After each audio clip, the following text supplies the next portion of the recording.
Top quality और consistent performance के लिए सिर्फ सिल्वर पंप्स। टॉप क्वालिटी और कंसिस्टेंट परफॉर्मेंस के लिए सिर्फ सिल्वर पंप्स, नाम याद रखना।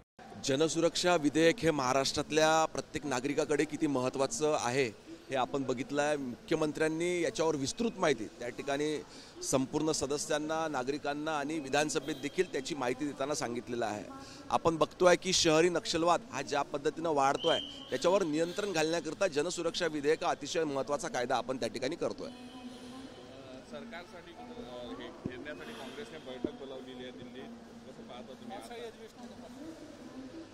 नाही, पावसाळी अधिवेशन आता जवळजवळ 2 आठवडे झालेले आहेत आणि आता फक्त शेवटचा आठवडा त्या ठिकाणी उरलेला आहे। बैठक बोलवण्याच्या करता त्यांना तेवढं संख्याबळ तरी लागणार आहे। कुठली संख्याबळ त्यांच्याकडे नाही आहे आणि कुठला मुद्दा देखील नाही आहे, त्याच्यामुळे त्यांची बैठकही निष्फळ ठरणार आहे। आज शिवसेना कोणाची नेमकी याचाही सुप्रीम कोर्टात फैसला येणार आहे आणि यासोबतच आज शिंदेंचा मेळावा सुद्धा नाही, शिवसेना कोणाची हे न्यायालयामध्ये त्या ठिकाणी ठरणार आणि संपूर्ण जनतेचा हा न्याय व्यवस्थेवर त्या ठिकाणी विश्वास आहे।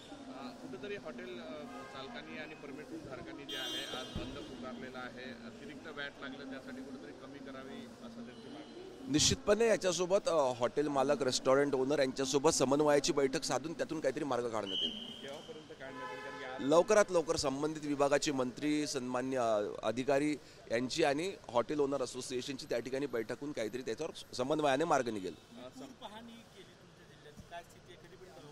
मी काल आणि परवा वर्धा जिल्ह्यामध्ये त्या ठिकाणी होतो।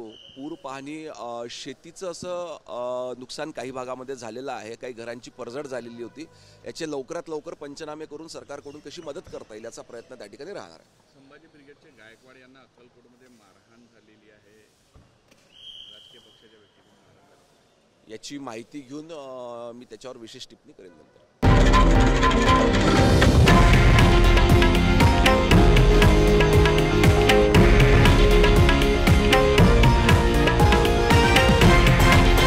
हे आहे देशातील नंबर 1 न्यूज नेटवर्क आणि आपण पाहत आहात TV9 मराठी, एकमेव।